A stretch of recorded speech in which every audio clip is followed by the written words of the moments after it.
வணக்கம், நான் உங்கள் கௌசி.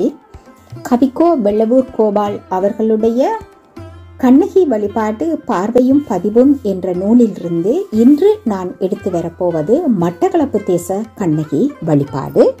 வாருங்கள், காணொளிக்குள் போவோம்.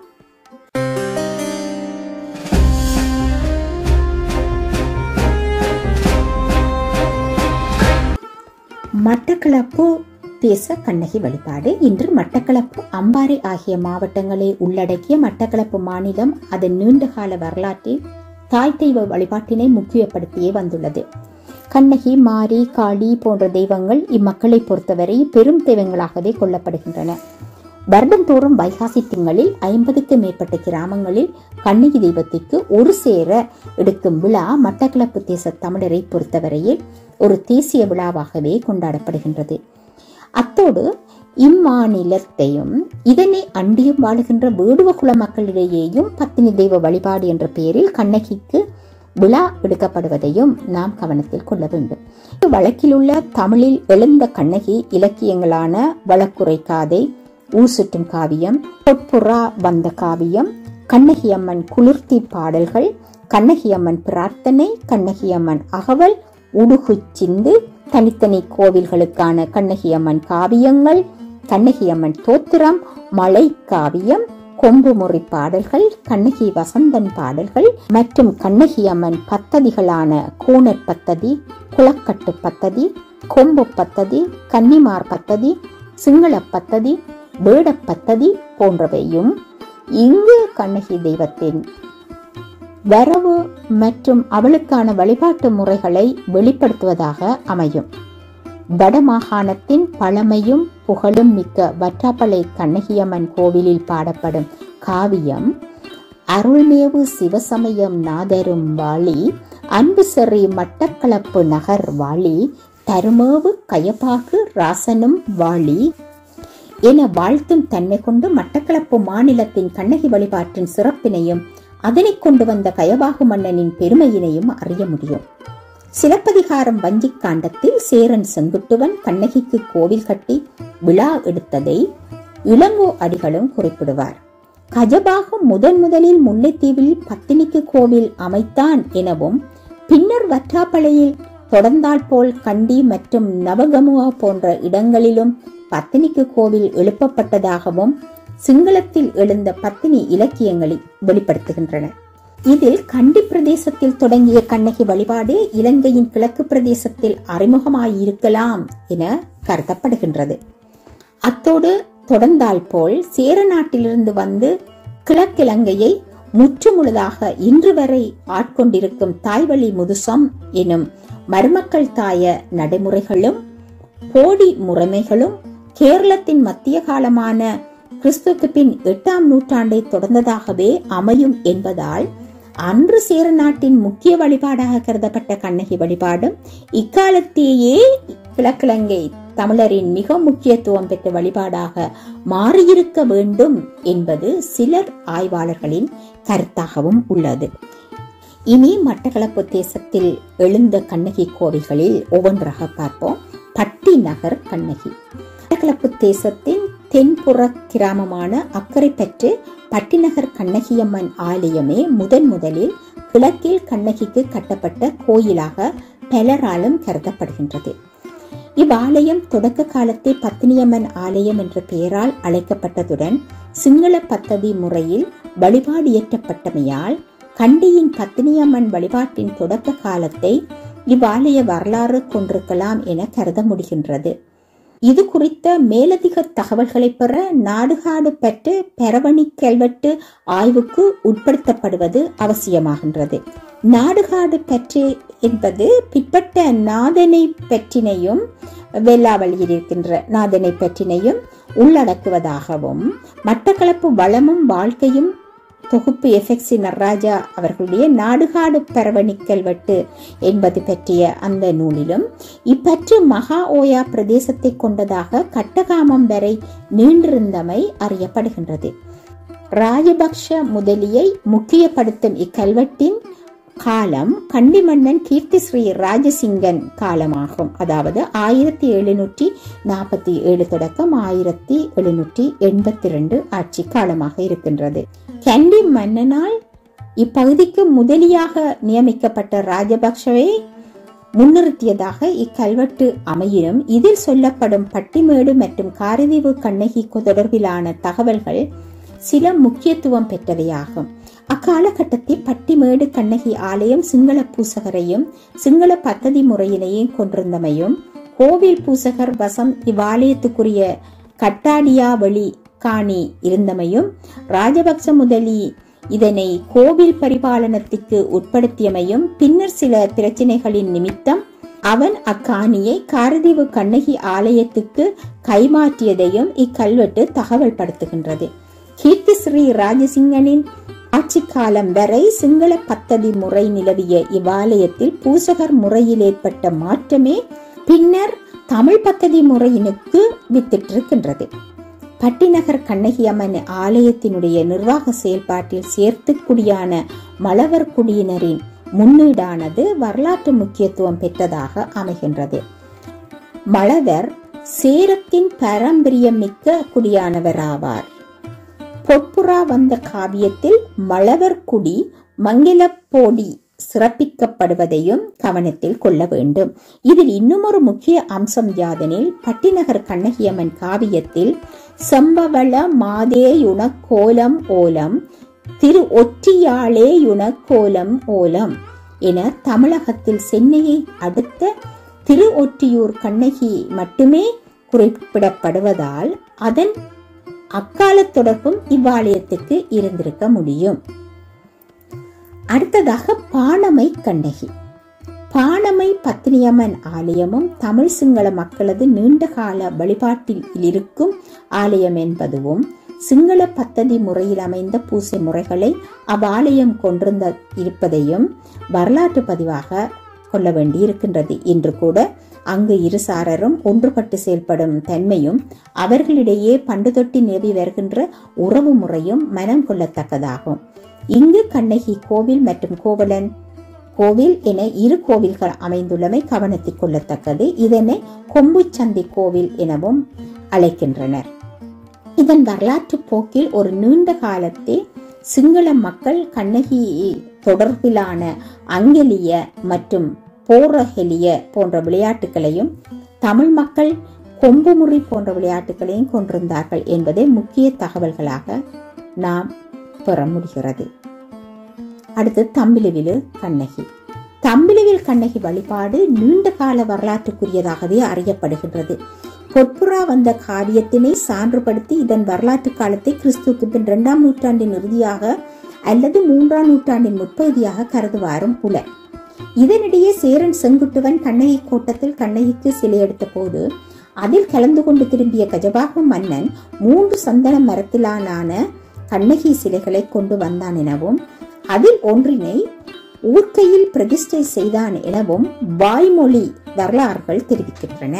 எனினும் ஆய்வுகளின் அடிப்படையில் இதன் தொடக்க காலம் குறித்து தீர்க்கமான முடிவுக்கு வர முடியாதுள்ள நிலையில் மட்டக்களப்பு பிரதேச கண்ணகி வழிபாட்டின் தொடக்க கால தோற்றுவாய் இதற்கும் பொருந்தவே செய்யும். பண்டைய காலம் முதல் கொண்டு கதிர்காம உற்சவ கால யாத்திரையோடு தொடர்புபட்டதாக விளங்கும் இவ்வாலயத்திலும் சேர்த்து மலவரசன் குடியினரின் செயல்பாடும் பட்டிநகர் போல் முக்கியத்துவம் பெறுவதை நாம் காணலாம். தம்பிலுவில் கண்ணகியம்மன் வரலாறு சாகமம் ஊரக்கை வெளி செண்பக நாச்சியம்மன் கோவில் வரலாற்றை அடியொற்றியதாகவே ஆய்வாளர்கள் பொதுவாக குறிப்பிடுகின்றனர். 17ஆம் நூற்றாண்டில் எழுதப்பட்ட மலை காவியத்தில் கொம்பமாவின் கனியதாக முன் இருந்தாய் கோகநகர் தம்பிலுவில் கோயில் அமர்ந்தாய் அப்பவூர் அக்கவழி ஆற்றிடை அமர்ந்தாய் என வரும் பாடல் அடிகள் இதற்கு சான்று பகர்வதை காணலாம். இதில் பிரதிஷ்டை செய்யப்பட்ட கண்ணகி சிலையானது பாண்டிய நாட்டின் தலைநகரான மதுரையிலிருந்து கொண்டு வரப்பட்டதாக கூறப்படுகின்றது.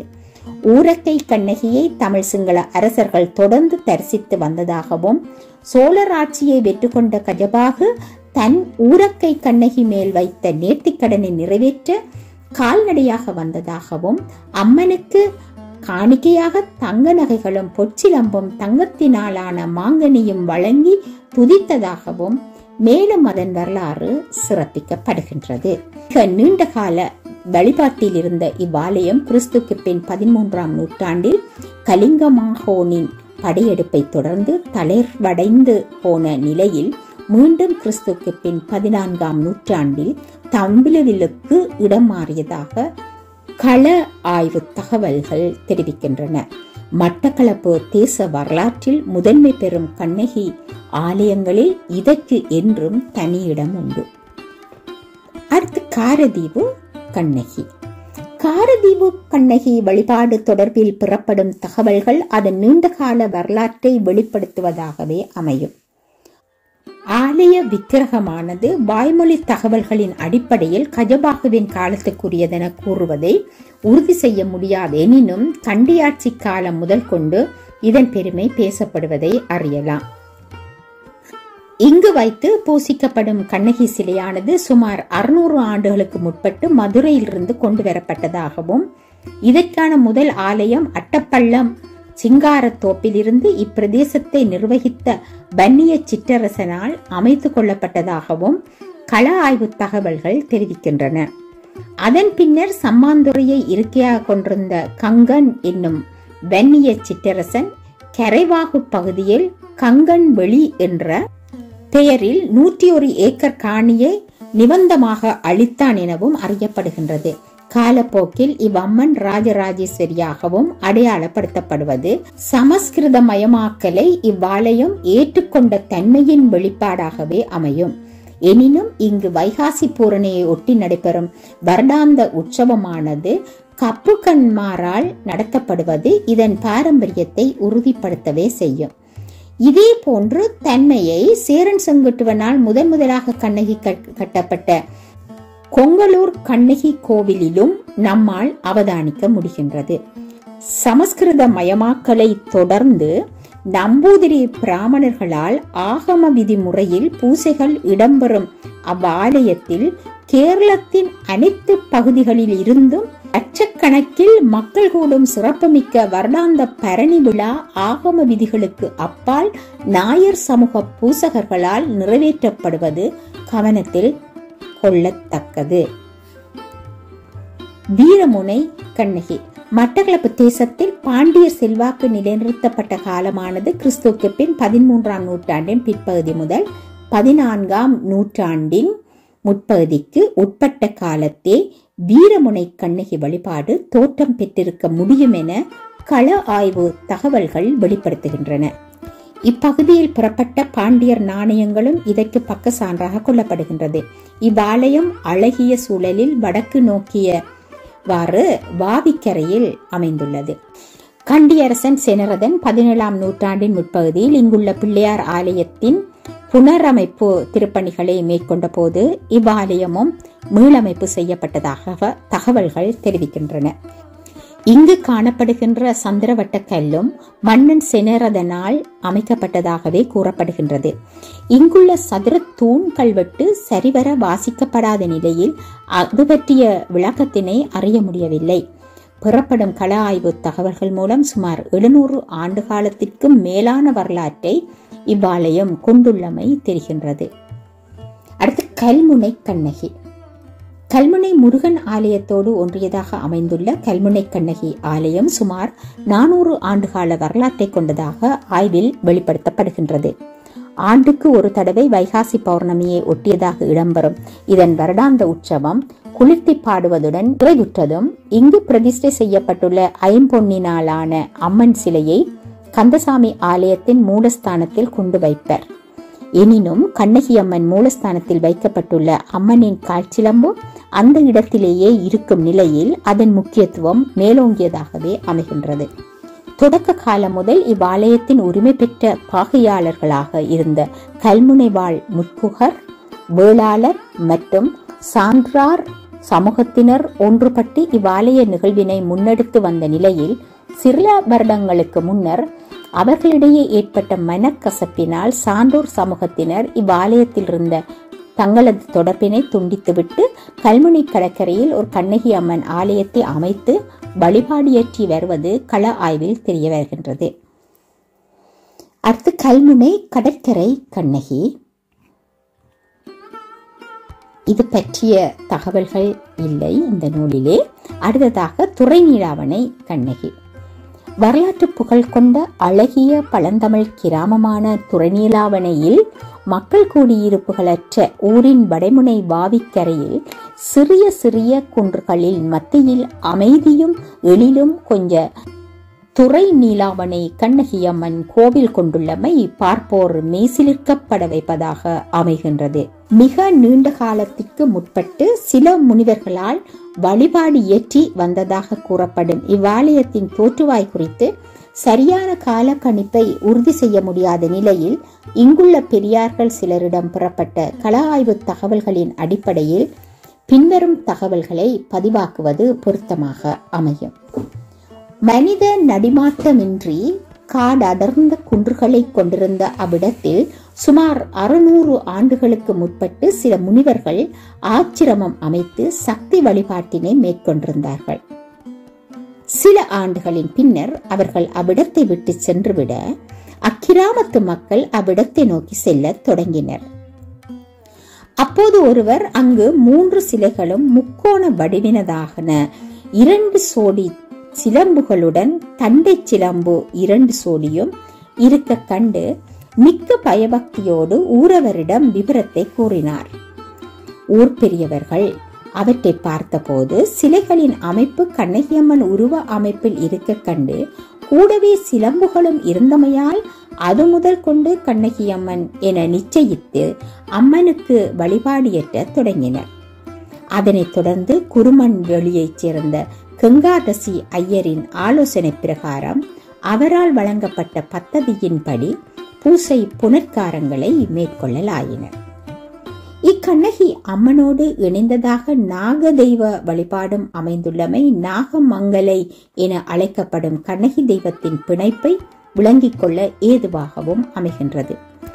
அத்தோடு இம்மக்கள் 1950க்கு பிற்பட்டு தாங்கள் சென்று குடியேறிய மத்திய முகாம், மண்டூர் 14ஆம் கிராமம் ஆகிய இடங்களிலும் கண்ணகி வழிபாட்டினை நிலைநிறுத்தவே செய்துள்ளனர்.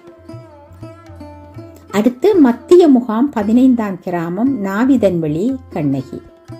துறைநீலாவணை கண்ணகியம்மனின் வழிபாட்டில் தொடர்பு பட்டு கடந்த 1950க்கு பின்னர் நிலைநிறுத்தப்பட்ட வழிபாடாக நாவிதன்வெளி மத்திய முகாம் கண்ணகி வழிபாடு அமைகின்றது.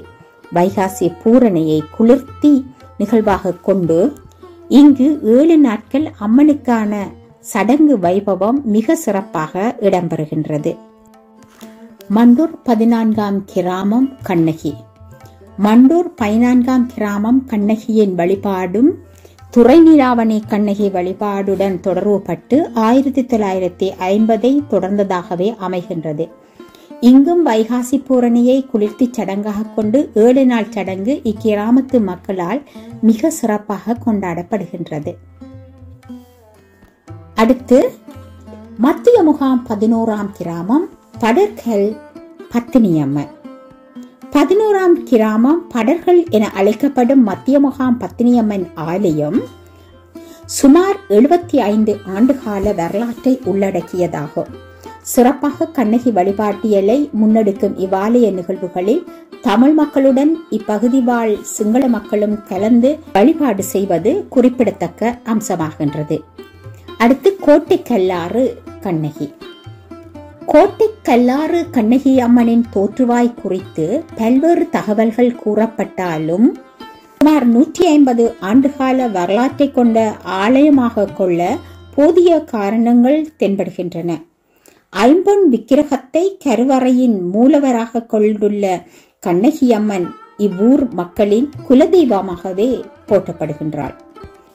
இவ்வாலயத்தின் வருடாந்த சடங்கு வைகாசி பூரணியை குளிர்த்தி நிகழ்வாக கொண்டு 8 நாட்கள் வெகு சிறப்பாக இடம்பெறுகின்றது. இதில் அம்மனின் கல்யாண சடங்கும் குளிர்த்தி சடங்கும் மிகுந்த முக்கியத்துவம் பெறும். இங்கு சித்திரை வருட பிறப்பில் விசேட பூசை இடம்பெறுகின்றது. இவ்வாலய வழிபாடு மடாலய முறை சார்ந்ததாக நடைபெறுவது அவதானிப்புக்குரியது. இவ்வாலயத்தில் மிக நீண்ட காலம் முதலே கொம்பு முறி விளையாட்டு மற்றும் அதனோடு தொடர்புபட்ட போர்த்தேங்காய் அடித்தல் போன்ற விளையாட்டுகளும் இடம்பெற்றமையும் இன்றும் போர்த்தேங்காய் அடித்த நிகழ்வு இடம்பெறுவதையும் முக்கியமாக குறிப்பிடல் வேண்டும். அடுத்து மட்டக்களப்பில் யாழ்ப்பாணம் ஊடான கண்ணகி வழிபாடு என்ற தலைப்பில் உள்ள கட்டுரையை நாங்கள் பார்க்கின்ற போது, மட்டக்களப்பு கண்ணகி வழிபாடு யாழ்ப்பாணத்தை தொடர்ந்தே வந்ததான வரலாறும் இன்று புறப்படவே செய்கின்றது. முன்னர் குறிப்பிட்டவாறு சுதுமலை, மானிப்பாய், யாழ்ப்பாணம் ஆகிய இடங்களில் கண்ணகிக்கு கோவில்கள் எழுப்பப்பட்டதன் பின்னர் மட்டக்களப்பில் கண்ணகி காட்சி கொடுத்த 7 இடங்களில் கோவில்கள் அமைந்ததாக வாய்மொழி கதையொன்றினை ஆதாரப்படுத்தியும் கூறப்படுகின்றது. இதனிடையே கண்ணகி வழிபாட்டுடன் முக்கியத்துவப்படுத்தப்படுகின்ற யாழ்ப்பாணம், ஒத்துக்குடா, கந்தப்பர் பற்றிய தகவல்கள் மட்டக்களப்பில் மிக முக்கியத்துவம் பெற்றவையாகும்.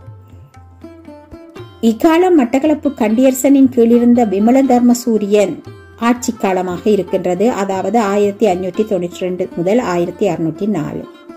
யாழ்ப்பாணத்தை போர்த்துகேயர் கைப்பற்றி அங்கிருந்து சைவ ஆலயங்களை அளித்த போது நாடாரும் நம்பிகளும் ஒத்துக்குடாவில் முக்கியத்துவம் பெற்றவராக விளங்கிய கந்தப்பரை அணுகி அவரது ஆலோசனையின் பிரகாரம் 7 கண்ணகி விக்கிரகங்களுடன் 7 நாடார் குடும்பங்களையும் 3 வைரவர் விக்கிரமங்களுடன் 3 நம்பி குடும்பங்களையும் அழைத்துக் கொண்டு தனது ஒரே புத்திரி மற்றும் 2 சகோதரிகளுடன் ஓடங்களில் ஏறி மட்டக்களப்பின் மண்முனைத்துறையில் இறங்கியதாகவும், இவர்கள் கொண்டு வந்த 7 கண்ணகி விக்கிரகங்களும் சிறு குடில் கட்டி 7 நாடர்களும் பூசர்களாக விருந்து வழிபாடு செய்ததாகவும், ஒத்துக்குடா கந்தப்பர் தொடர்பில் போர்த்துகேயருக்கு வேவு பார்க்க வந்தவர் என சந்தேகமுற்று மட்டக்களப்பு திக்கதிப கண்டியரசன் விமலதர்மனுக்கு கொடுத்த தவறான தகவலின் பேரில் அவனின் கட்டளைப்படி கந்தப்பரும் அவரது சகோதரிகளும் களப்பில், அதாவது பாவியில் ஆழ்த்தி கொல்லப்பட்டதோடு 60 வயதினலான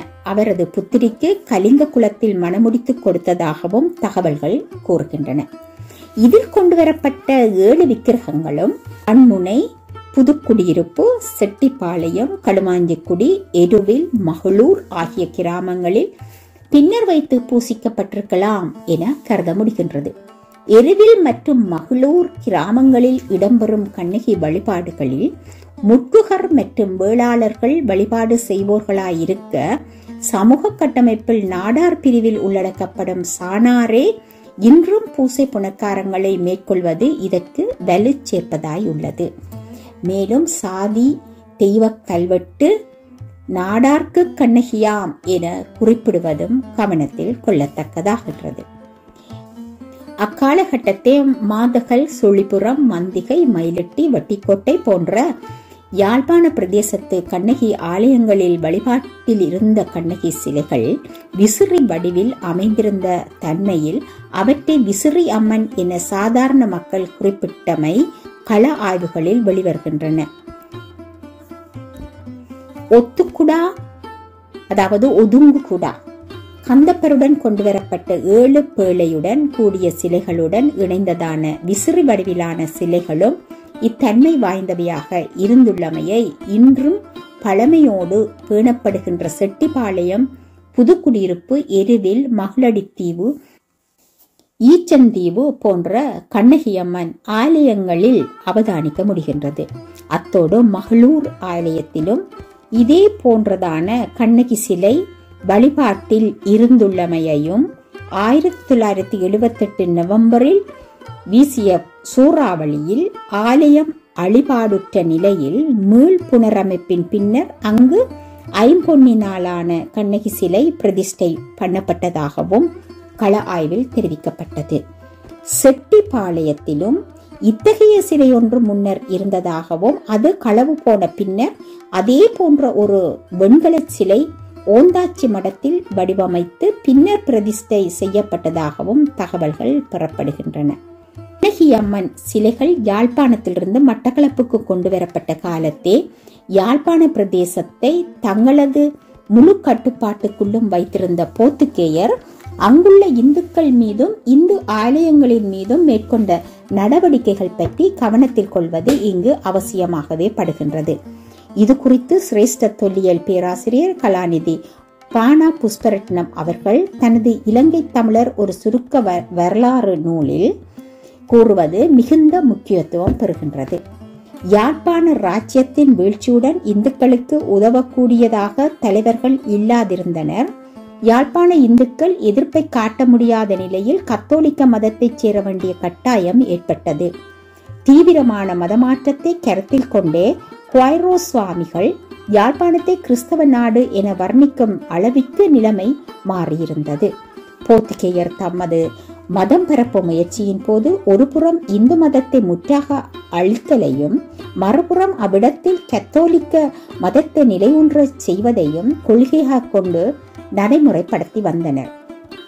போர்த்துகேய ஆட்சியின் முதல் தேசாதிபதியாக விளங்கிய பிலிப் த ஆலிவேரா என்ற படை தளபதியால் யாழ்ப்பாணத்தில் 500க்கும் மேற்பட்ட இந்து ஆலயங்கள் இடித்தளிக்கப்பட்டதை போர்த்துகேய ஆவணங்களில் பெரும் சாதனையாக புகழ்ந்துரைக்கப்பட்டதை ஆதாரமாக கொள்ள முடிகின்றது. போர்த்துகேயர் தமது ஆட்சியில் அறிமுகப்படுத்திய கடுமையான சட்டங்கள், தண்டனைகள் என்பவற்றின் மூலமாக இந்து சமயத்தினருக்கு பெரும் அசௌகரியங்களை ஏற்படுத்தினர். சமய வழிபாட்டிற்கு தடை விதித்திருந்தனர். சைவ மத வணக்கம் செய்யக்கூடாது, பூசைகள் மற்றும் விரதங்கள் என்பன அனுஷ்டிக்கப்படலாகாது, அதனை செய்வோர் தண்டிக்கப்படுவர் என சட்டங்கள் பிறப்பிக்கப்பட்டன. இருந்த போதிலும் சில தீவிர சைவர்கள் இத்தடைகளை மீறி தங்கள் இஷ்ட தெய்வங்களை மறைமுகமாக வழிபாடு இயற்றவும் செய்தனர் என குறிப்பிடுவர். இதனாலேயே அன்று போர்த்துகேயர் காலூன்றாத கண்டி அரசின் மேலாதிக்கத்தில் மத வழிபாட்டில் முழு உரிமையும் கொண்டிலங்கிய மட்டக்களப்பு தேசத்தை நோக்கி யாழ்ப்பாண பிரதேசத்தின் வழிபாட்டில் இருந்து மறைத்து வைக்கப்பட்ட கண்ணகி சிலைகள் கொண்டுவர வேண்டிய அவசியம் ஏற்பட்டிருக்க முடியும் என்பதை ஆய்வுகளில் புறந்தள்ள முடியாதுள்ளது. அடுத்ததாக செட்டிப்பாளையம் கண்ணகி. மட்டக்களப்பு தேசத்தில் நிலை பெற்ற சிறப்புமிக்க கண்ணகி வழிபாட்டு தலங்களில் முக்கியத்துவம் பெற்ற ஒன்றாக விளங்குவது செட்டிப்பாளையம் கண்ணகியம்மன் ஆலயமாகும்.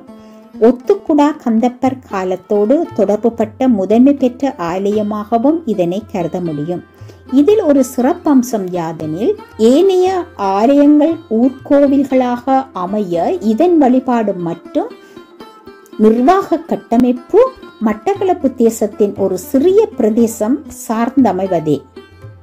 கழுதாவளை, தேட்டாத்தீவு, மாங்காடு, செட்டிப்பாளையம், குருக்கள் மடம், கிரான்குளம் மற்றும் பழுகாமம், அம்பலாந்துறை வரையான தொடர்புபட்ட கிராமங்களில் இதன் வழிபாட்டு உரிமைத்தன்மை ஒத்துக்குடா கந்தப்பர் மகளின் கலிங்ககுல பிணைப்பின் வாரிசுத்தன்மையை மையப்படுத்துவதாகவும் இலாந்தர் ஆட்சி காலத்தே, அதாவது 1776 மட்டக்களப்பின் வடபகுதிக்கு தலைமை போடியாக நியமிக்கப்பட்ட காலிங்காக்குடி அருமைக்குட்டி போடியின் ஆலய புனரமைப்பினை தொடர்ந்து அவரது ஆலோசனை பிரகாரமும் நடைமுறைப்படுத்தப்பட்டதாகவும் கள ஆய்வு தகவல்கள் பெறப்படுகின்றன.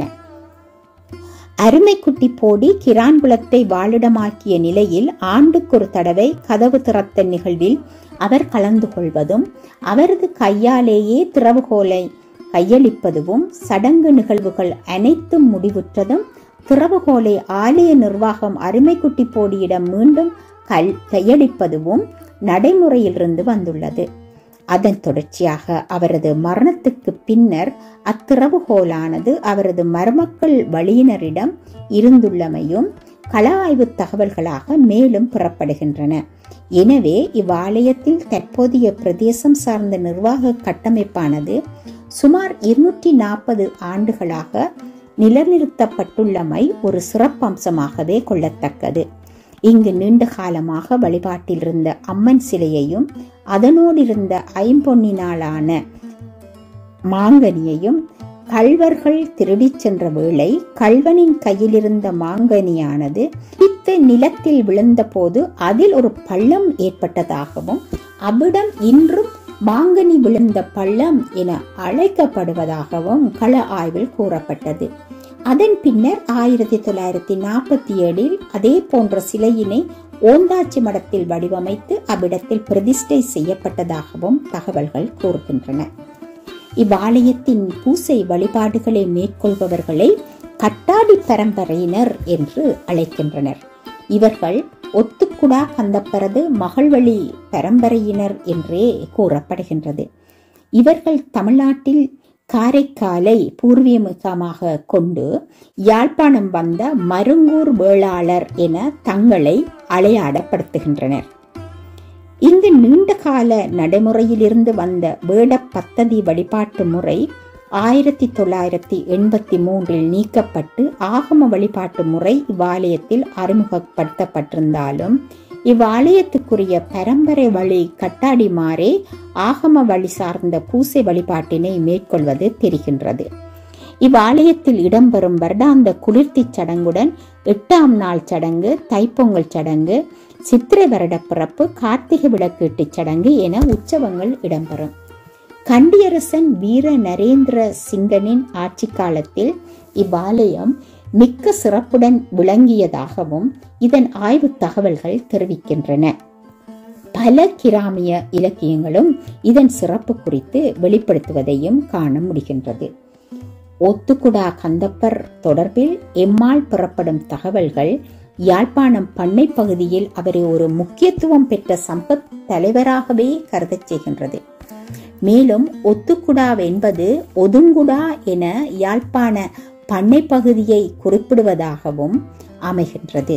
அத்தோடு கூட செட்டிப்பாளையம் கண்ணகி வரலாறு தொடர்பிலும் செட்டிப்பாளையம் மற்றும் தேட்டாத்தீவு கிராம சமூக கட்டமைப்பு தொடர்பிலும் ஒத்துக்குடா கந்தப்பர் தொடர்பான தகவல்கள் மிகுந்த முன்னுரிமை பெறுவதை ஆய்வுகள் நிலைநிறுத்தவே செய்யும். அடுத்து புதுக்குடியிருப்பு கண்ணகி. விசிறியம்மன் வடிவிலமர்ந்த அருள்பாலிக்கும் புகழ்பெற்ற புதுக்குடியிருப்பு கண்ணகியம்மன் கண்டியரசன் விமலதர்மனின் ஆட்சி காலத்தில் யாழ்ப்பாணத்திலிருந்து மட்டக்களப்புக்கு கொண்டு வரப்பட்ட கண்ணகி சிலைகளில் ஒன்றே என்பதை ஆய்வில் அறிய முடிகின்றது. ஊர் பெரியார்களுடனான கள ஆய்வு தகவல்களும் இதனையே உறுதி செய்கின்றது. இதன் மூலம் இதன் வரலாற்று காலத்தை சுமார் 400 ஆண்டுக்கு முற்பட்டதாகவும் வரையறை செய்ய முடிகின்றது.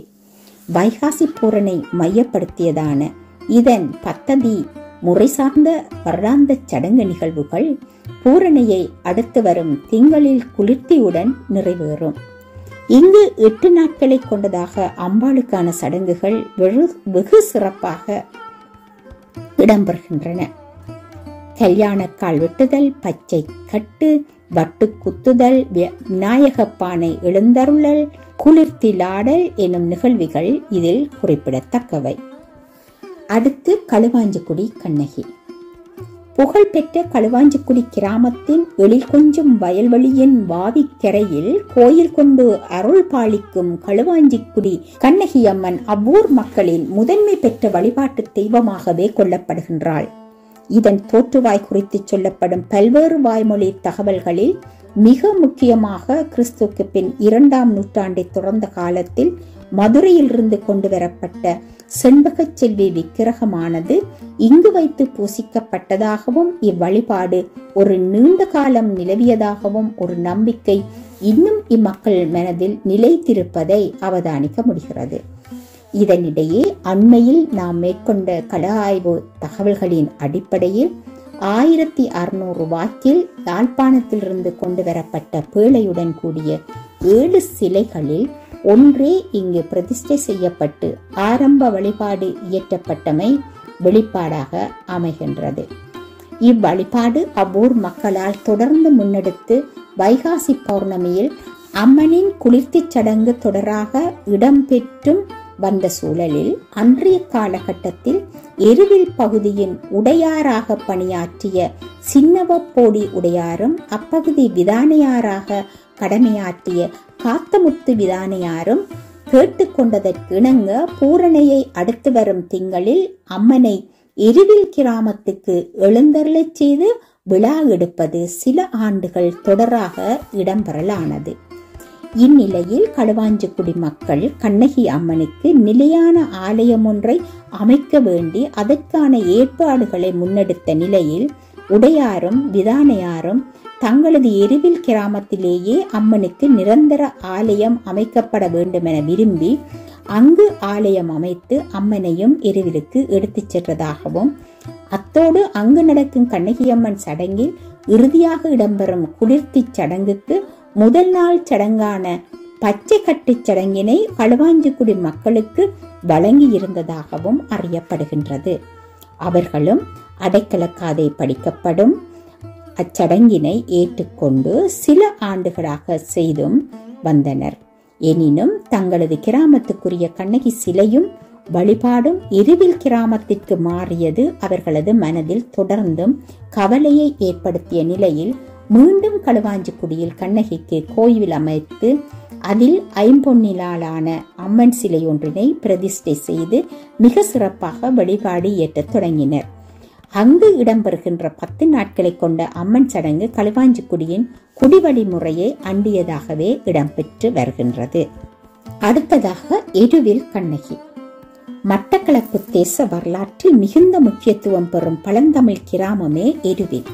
அங்கு எருவில் போரதீவு பற்று பிரதேச உடையாராக பணிபுரிந்த எருவில் சின்னவப்போடி உடையார் மற்றும் அப்பகுதி விதானையாராக கடமையாற்றிய காத்தமுத்து விதானையார் ஆகியோரின் காலத்தில் உருவான இவ்வாலய வழிபாடு சுமார் 400 ஆண்டு கால பழமை வாய்ந்ததாகும்.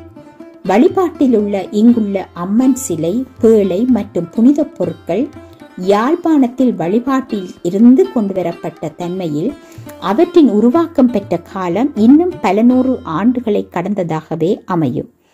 இவ்வாலய வரலாற்றை பொறுத்தமட்டில் களுவாஞ்சிக்குடி கண்ணகியம்மன் தொடர்புற்ற ஒரு வழிபாட்டு முறையை இங்கு இணைவு பெற்றுள்ளமை கள ஆய்வில் உறுதியாக நிலைநிறுத்தப்படவே செய்கின்றது.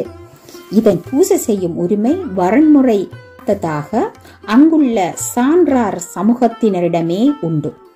இவர்கள் பத்தினி ஆட்சி குடியினர் என்ற சிறப்பு பெயருக்கு உரியவர்களாகின்றனர். இங்கு வைகாசி பூரணையை ஒட்டியதாக இடம்பெறும் குளிர்த்தி சடங்கு பூரணையை ஒட்டியதாக வரும் திங்களிலேயே முடிவுறுகின்றது. அடுத்து மகளூர் கண்ணகி. மகளூர் கிராமத்தின் கண்ணகி அம்மனுக்கான தொடக்க வழிபாடு கிறிஸ்துக்கு பின் 600 வாக்கில் உண்டானதெனலாம். யாழ்ப்பாணத்திலிருந்து கொண்டு வரப்பட்ட 7 கண்ணகியம்மன் சிலைகளில் ஒன்றே இங்கு பிரதிஷ்டை செய்யப்பட்ட தன்மையிலும் அது எருவில் கண்ணகியம்மன் சிலையொத்த வடிவில் அமைந்திருந்ததும் இதற்கு காரணமாய் அமையும். 1978 வீசிய பாரிய சூறாவளியால் இவ்வாலயம் முற்றாக அழிந்த நிலையில் பின்னர் மீளமைப்பு செய்யப்பட்ட இவ்வாலயம் கண்ணகியம்மன் ஐம்பொன்னிலான சிலையையே மூல விக்கிரமாக கொண்டுள்ளது. இவ்வாலயத்திற்கான பூசை புனற்காரங்களை எருவிலை போன்று சான்றார் சமூகத்தினரே குடிவரன் முறைப்பட்டு மேற்கொண்டு வருகிறார்கள். அடுத்து மண்முனை கண்ணகி. மட்டக்களப்பு தேசத்தின் 1800 ஆண்டுகால வரலாற்றில் மிகுந்த முக்கியத்துவம் பெறுவது மண்முனை பிரதேசம். கலிங்க இளவரசி உலக நாச்சியின் ஆட்சி இருக்கை உள்ளிட்ட அனைத்து சிறப்புகளையும் மண்முனை கொண்டிருந்தது. கிறிஸ்துக்கு பின் 13ஆம் நூற்றாண்டில் தனது ஆட்சியை நிலைநிறுத்திய கலிங்க மாகோன் மண்முனையில் தனது படை அணியை கொண்டிருந்ததாக பேராசிரியர் எஸ்.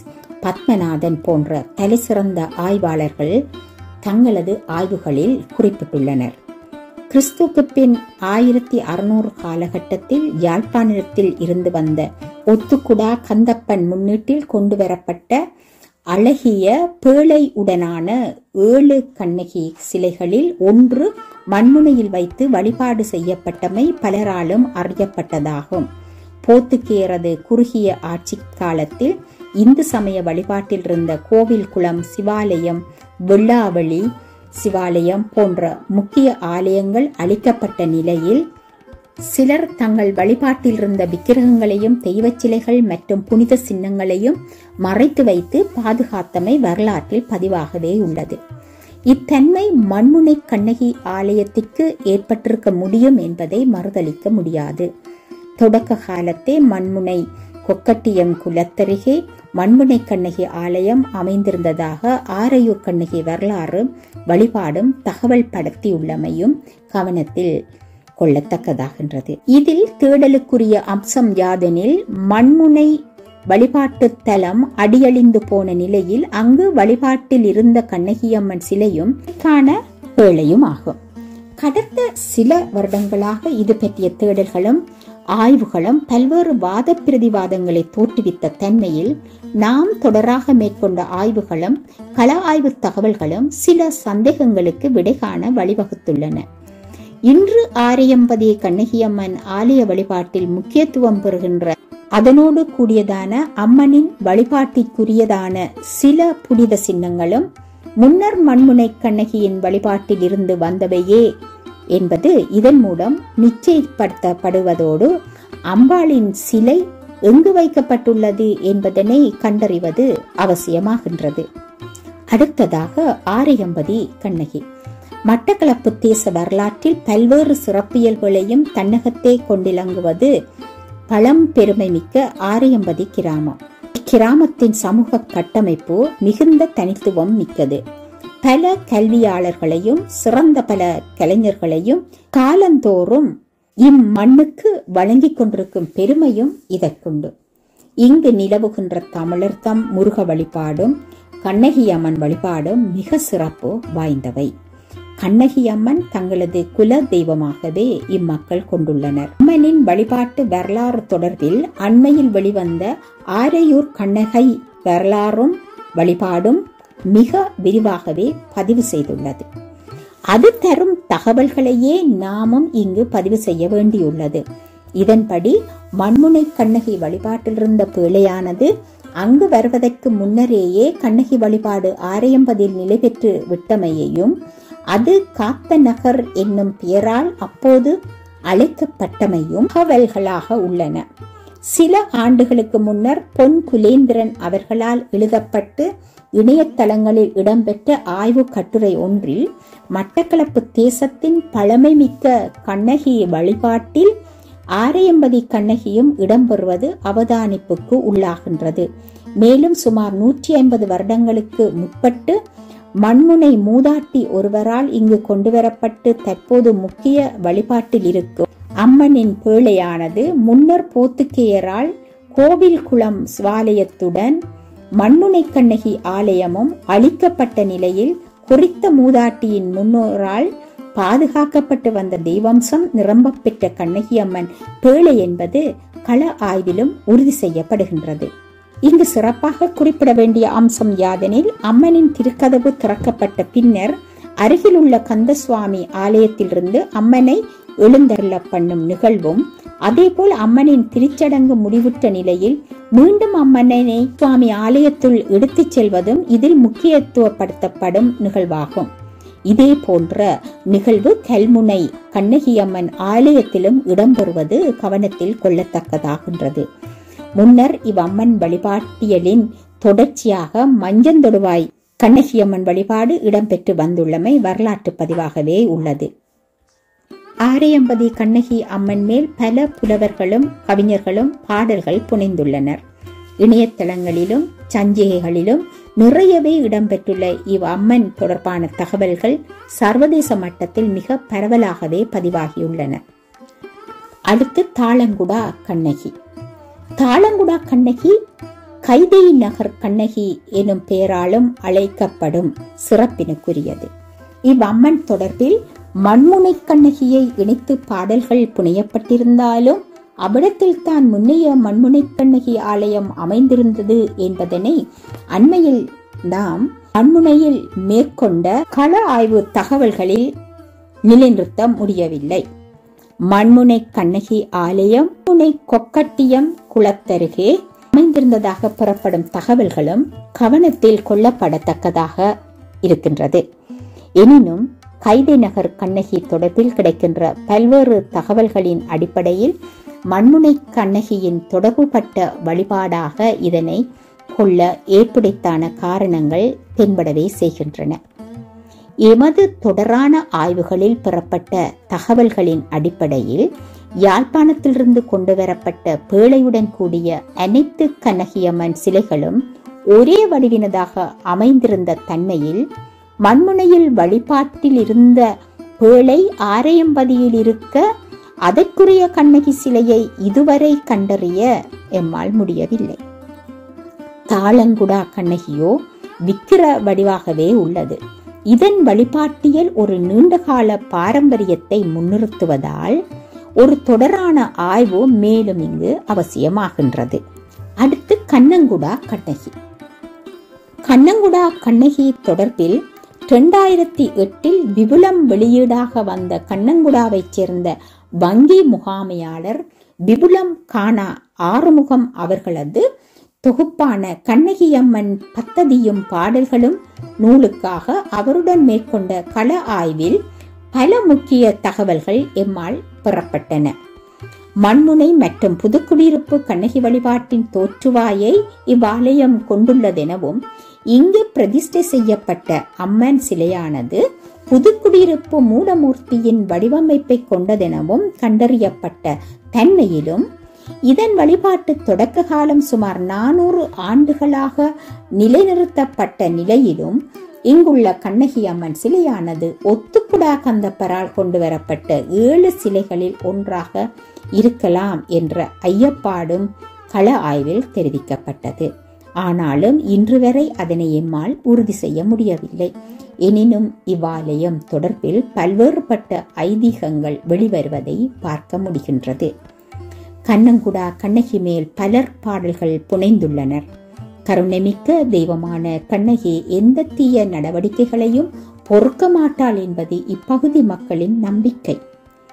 ஆலயத்தில் கொள்ளையிட வந்த கள்வர்களை பிடிக்க இவ்வம்மன் செயல்பட்ட விதம் குறித்து இம்மக்கள் வியந்து கூறுவர்.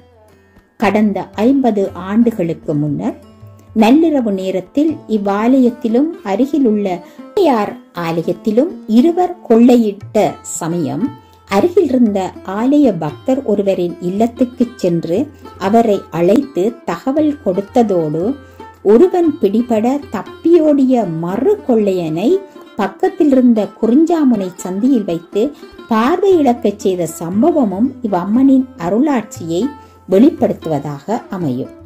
இங்கு பூரணையை தொடர்ந்து வரும் திங்கள் அதிகாலையில் அம்மனின் குளிர்த்தி வைபவம் இடம்பெறுகின்றது. அன்று முன்னிரவு அங்குள்ள வயல்வெளி மாணிக்க பிள்ளையார் ஆலயத்திலிருந்து மேளதாளங்கள் முழங்க, காவடி கரகாட்டத்துடன் நூற்றுக்கணக்கான பக்தர்கள் படைசூழ மிக அழகாக அலங்கரிக்கப்பட்ட பூப்பந்தல் ஊர்வலமாக எடுத்து வருவதும், அம்மனை அதனுள் வைத்து குளிர்த்தி பாடுவதும் எங்குமில்லாத ஒரு சிறப்பு அம்சம் என்றே குறிப்பிட வேண்டும். அடுத்தது ஈச்சந்தீவு கண்ணகி. மட்டக்களப்பு தேசத்தின் வடக்கு பகுதியான மண்முனை பிரதேசத்தில் கோவில் கொண்டு அருள் பாலிக்கும் கண்ணகியம்மனின் வழிபாட்டு தலங்களில் சிறப்பிடம் பெறுவது ஈச்சந்தீவு கண்ணகியம்மன் ஆலயமாகும். கண்ணங்குடா கண்ணகியம்மனை முன்னிறுத்தும் சுமார் 400 ஆண்டுகளை கொண்ட வரலாற்று காலம் இதற்கு ஏற்படுத்ததாகவே அமையும் என்பது இங்குள்ள பெரியோர்களது கருத்தாக உள்ளது. கடந்த 37 ஆண்டுகளாக இவ்வாலயத்தின் வழிபாட்டியலை மேற்கொண்டு வரும் ஆலய அர்ச்சகர் சிவஸ்ரீ இரா அருளானந்த குருக்கள் இவ்வாலயம் தொடர்பில் பல காத்திரமான தகவல்களை எமக்கு வழங்கியிருந்தார்கள். இதன் கருவறையில் அம்மனின் கச்சிலை பிரதிஷ்டை பண்ணப்பட்டுள்ளதோடு கூடவே விசிறியம்மன் வடிவிலான வெண்கலச் சிலையும் கண்ணகியம்மனின் முகக்கலை ஒன்றும் வழிபாட்டில் இருப்பது அவதானிக்கப்பட்டது. அத்தோடு வழிபாட்டில் பேணப்படுகின்ற அம்மனின் காட்சிலம்பு, பாதச்சிலம்பு, முகக்கலையுடனான முக்கோண சிலம்பு, அறுகோண சிலம்பு மற்றும் எண்கோண சிலம்பு போன்ற புனித வழிபாட்டு சின்னங்களும் இங்கு பேணப்படுவது தெரிகின்றது. ஆகம முறைகள் சார்ந்த நாளாந்த வழிபாட்டை கொண்டுள்ள இவ்வாலயத்தில் வைகாசி பௌர்ணமிக்கு அடுத்த திங்களை மையப்படுத்தி இடம்பெறும் குளிர்த்தி சடங்கு பத்ததி முறை வழிபாட்டை கொண்டுள்ளமையால் இதன் ஆரம்பகால வரலாறு பத்ததி சார்ந்ததாகவே அமையும். சூழ வரவுள்ள 9 ஊர்களும் இங்கு 9 நாள் சடங்கினை மேற்கொண்டு வருகின்றன. இதில் இறுதி 4 நாட்கள் அமைக்கப்படும் பூம்பந்தல்கள் மிக்க சிறப்பு வாய்ந்தனவாகும். இவ்வாலயத்தில் வரையப்பட்டிருக்கும் கண்ணகி வரலாறு தொடர்பான சுடர் ஓவியங்கள் மிக்க ரம்மியமானவை. ஆலயத்தில் மிக நீண்ட காலமாக குடிகொண்டிருக்கும் நாகம் தொடர்பிலும் எமக்கு தகவல்கள் தரப்பட்டன. அடுத்து மஞ்சந்தொடுவாய் ஆலடி கண்ணகி. சுமார் 180 ஆண்டுகால வரலாற்றை தன்னகத்தை கொண்டதாக அமைந்துள்ள மஞ்சந்தொடுவாய் ஆலடி கண்ணகி இப்பகுதி மக்களின் மிகுந்த நம்பிக்கைக்குரிய தெய்வமாகவே அடையாளப்படுத்தப்படுகின்றாள். இதன் வழிபாட்டியலில் மண்முனை கண்ணகியோடு இணைப்புற்ற ஆரையம்பதி கண்ணகியின் பிணைப்பும் ஒன்றி கிடப்பது ஆய்வுகளில் முன்னிறுத்தப்படுகின்றது. இதனை ஆரையூர் கண்ணகை வரலாறு வழிபாடும் நூல் மிக விரிவாக பதிவு செய்திருக்கின்றது. ஆரையூர் கண்ணகையின் வைகாசி சடங்கு முடிவுற்றதும் அம்பாள் ஆணி மாதத்தில் பட்டு குடைபிடிக்க நிழல் பாவாடை விரித்து மேளத்தாளங்களுடன் காட்டுமாவடி துறையை அடைவார். அங்கு 2 தோணிகளை இணைத்து அதில் கம்புகள் கட்டி புது மாதிரியான ஓடம் ஒன்று அமைத்து அதனை அழகாக அலங்கரித்து வெள்ளை மறைப்புக்குள் அம்மனை தாங்கியவாறு கட்டாடியார் அமர்ந்திருக்க, பறைமேளம் சேவிப்போர் கூடவே இணைந்திருக்க, மட்டக்களப்பு பாவியின் ஊடாக மஞ்சந்தொடுவாய் கிராமத்தை நோக்கி ஓடம் செல்லும். அதன் போது ஆரையம்பதி தொடக்கம் மஞ்சத்தொடுவாய் வரையான பாவியின் மருங்கில் திரளும் மக்கள் கூட்டம் இன மத வேறுபாடின்றி பாவியில் பூக்களை சொரிந்து அம்மனுக்கு அரோகரா கோஷமிட்டு பக்தி வெள்ளத்தில் திளைப்பர். தொடர்ந்தால் போல் மஞ்சந்தொடுவாய் பாவி கரையில் ஊர் புறமுகர்களும் பொதுமக்களும் பெருந்திரளாக கூடி அங்கிருந்து மேளதாளத்துடன் நிழல் குலை பிடித்து நிலப்பாவாடை விரித்து மஞ்சந்தொடுவாய் ஆலயத்திற்கு அம்மனை அழைத்து சென்று அங்கு மூலஸ்தானத்தில் எழுந்தருள பண்ணுவர். அதனை தொடர்ந்து அம்மனுக்கு சடங்கு நிகழ்வுகளும் தொடர்ந்து ஆணிப்புரணையில் திருக்குளிர்த்தியும் இடம்பெற்று அதன் பின்னர் அம்மன் பாவியூடாக மீண்டும் ஆரையம்பதி கந்தசுவாமி ஆலயத்திற்கு நோக்கி புறப்படுவார். இது ஒரு முக்கிய வரலாற்று நிகழ்வாகவே அங்கு அமைந்திருந்தது எனலாம். அடுத்தது கொக்கட்டிச்சோலை பிரதேச கண்ணகி வழிபாடு. தான்தோன்றீஸ்வரத்தை முதன்மைப்படுத்தும் கொக்கட்டிச்சோலை பிரதேசத்தில் சுமார் 2 மைல் சுற்று வட்டத்தில் மகிழடித்தீவு, குறிஞ்சாத்தீவு, முதலைக்குடா, முனைக்காடு, கொக்கட்டிச்சோலை என 5 கண்ணகியம்மன் கோவில்கள் அமைந்துள்ளமை கண்ணகி வழிபாட்டில் அம்மக்கள் தங்களை எவ்வளவு தூரம் பிணைத்துள்ளார்கள் என்பதை புரிந்து கொள்ள முடிகின்றது. அடுத்ததாக மகிழடித்தீவு கண்ணகி. மகிழடித்தீவு கண்ணகி வழிபாடு ஆய்வு ரீதியாக மிகுந்த முக்கியத்துவம் பெறுவதாகவே அமைந்துள்ளது.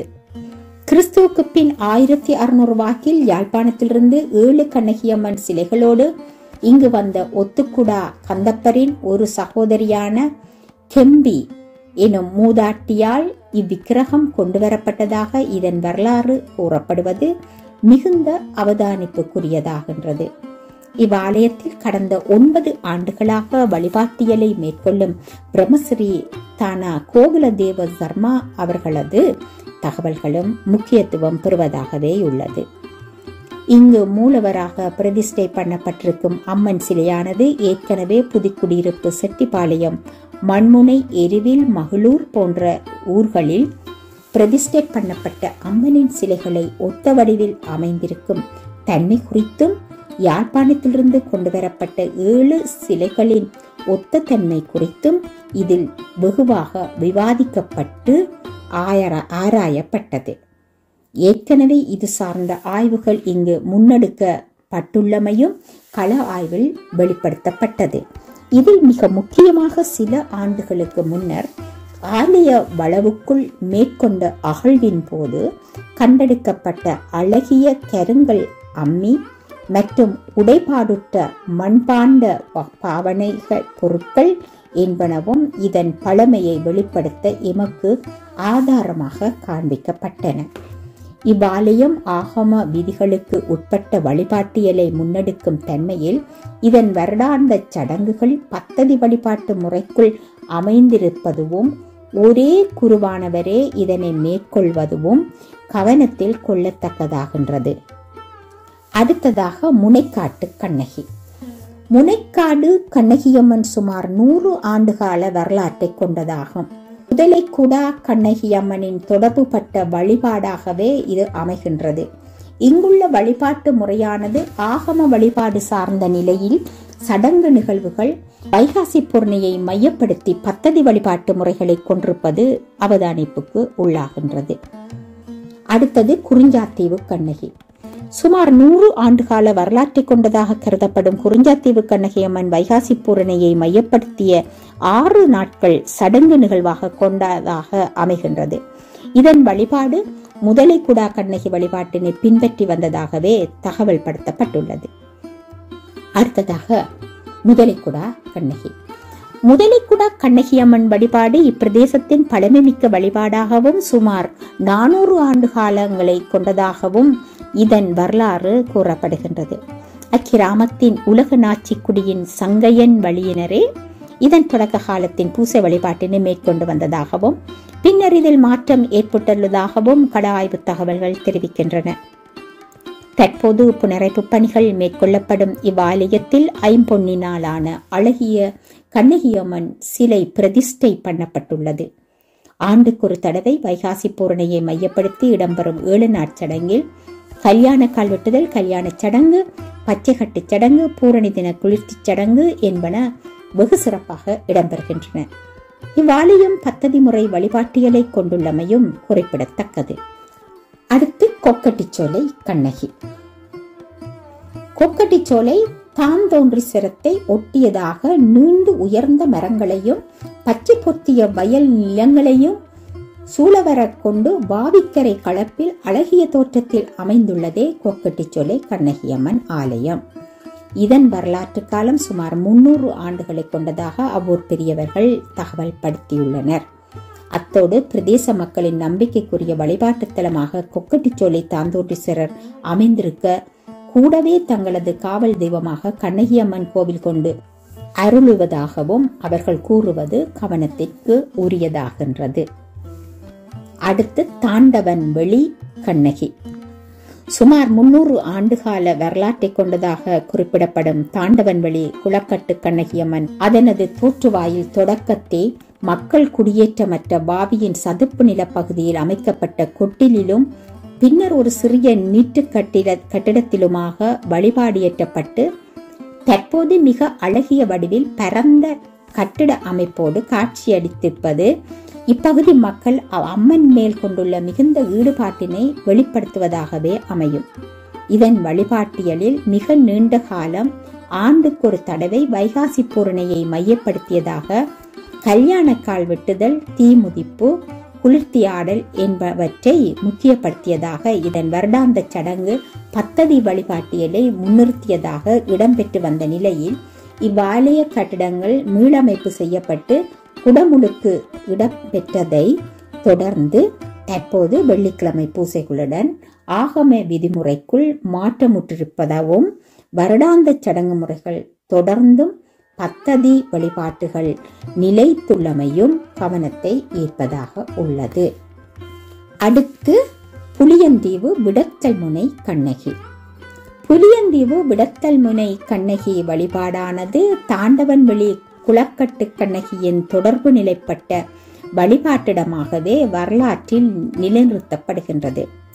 சுமார் 100 ஆண்டுகால தோற்றுவாயை தன்னகத்தே கொண்டுள்ள இவ்வாலயம் பாவிக்கரையின் வனப்பில் இயற்கை கொஞ்சம் அமைதி நிறைந்த எழிலான சூழலில் அமைந்துள்ளமை பார்ப்போரை பரவசப்படுத்தும். தொடக்க காலத்தே கண்ணகி அம்மனின் முகக்கலையுடனான கும்பஸ்தாபனத்தில் வருடாந்த சடங்குகள் இடம்பெற்ற இவ்வாலயத்தில் அமைதியில் புதிய கட்டிடங்கள் அமைத்து குடமுழுக்கு செய்யப்பட்ட தன்மையில் கருங்கல் விக்கிரகமே கருவறையில் பிரதிஷ்டை செய்யப்பட்டுள்ளது.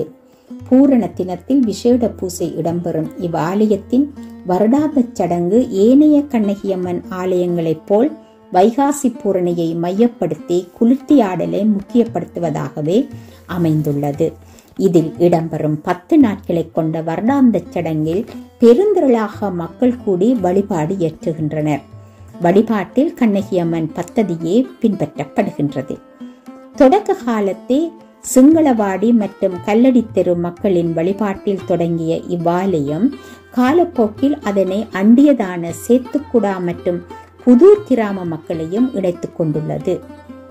கடந்த பல வருடங்களாக இதன் பூசை வழிபாட்டு முறைகளை முன்னெடுத்து வருபவராக திகழும் மூனா பவளகாந்தன் அவர்கள் ஒரு தலைசிறந்த கல்விமான் என்பது குறிப்பிடத்தக்கது. அடுத்து அமிர்தகளி கண்ணகி. சுமார் 300 ஆண்டுகால வரலாற்று பாரம்பரியத்துடன் மட்டக்களப்பு தேசத்தின் புகழ்பூத்த அருள்மிகு மாமாங்கேஸ்வரரின் தெப்பக்குளத்தின் கிழக்கு கரையில் கோவில் கொண்டு அருள் பாலிக்கும் அமிர்தகளி கண்ணகியம்மனின் தோற்றுவாய் அங்கு அவர் காட்சி கொடுத்ததை மையப்படுத்தியதாக அமைகின்றது. இவ்வாலயத்தின் 11வது தலைமுறை பூசகராக கடமையாற்றும் வண்ணமணி மாசிலாமணி அவர்கள் இவ்வாலயம் தொடர்பான தகவல்களை எம்முடன் விரிவாக பதிவு செய்தார். இங்கு மதுரை கண்ணகியின் வடிவில் பக்கவாட்டில் அழகிய கொண்டையுடனான கண்ணகி அம்பாள் ஐம்பொன் சிலை வடிவிலே கருவறையில் குடிகொண்டு பக்தர்களுக்காக காட்சி கொடுத்து அருளாசி வழங்குகிறார். இவ்வாலயத்தில் மிக முக்கிய சிறப்பு யாதெனில் மட்டக்களப்பு தேசத்தில் பொதுவாக கண்ணகி வளைக்குறையை பின்பற்றியதாக அனைத்து நடைமுறைகளும் அமைந்திருக்க இவ்வாலயமானது இளங்கோவடிகளின் சிலப்பதிகார காப்பியத்தின் கதைப்போக்கிலே அனைத்தையும் தொடர்பு படுத்துவதாகும். வைகாசி பூரணையில் இங்கு படிக்கப்படும் குளிர்த்தி ஏடும் ஏனைய ஆலயங்களிலிருந்து வேறுபடவே செய்கின்றது. பூசை நடைமுறைகளுக்குரிய கண்ணகி பத்ததியும் இதில் சற்று வேறுபடுவது தெரிகின்றது. சிலப்பதிகாரத்தை கற்றறிந்தவர்களுடைய முன்னெடுப்புகளின் முக்கியத்துவம் இதில் புலப்படும் தன்மையில் இந்நடைமுறைகள் உள்ளிருக்கப்பட்ட காலத்தை ஆய்வில் கண்டறிய முடியவில்லை. மேலும் இதில் முக்கியத்துவப்படுத்தப்பட்ட அம்சமாக அமைவது மிக நீண்ட காலமாக அமிர்தகளி புன்னைச்சோலை கண்ணகியம்மன் மகமாரியம்மன் நிர்வாக சபை என்ற பெயரில் ஒரு தனித்துவம் பெற்ற நிர்வாக கட்டமைப்பு செயல்பட்டு வருவதும் ஒரே பூசகர் குழு இது சார்ந்த இரு ஆலயங்களிலும் பூச வழிபாட்டு முறைகளை முன்னெடுப்பதாகவும் இவ்வாலயத்தின் உரித்துடையவர்களான அமிர்தகளி புன்னச்சோலை மாமாங்கம் ஓடக்கரை ஆகிய கிராமங்கள் முன்னீடுகாரர்களாக உள்ளதோடு குளிர்த்தியுடன் கூடிய 5 நாள் வருடாந்த சடங்கு மிக சிறப்பாகவே இங்கு இடம்பெற்று வருகின்றது. அடுத்து சத்ருக்கொண்டான் கண்ணகி.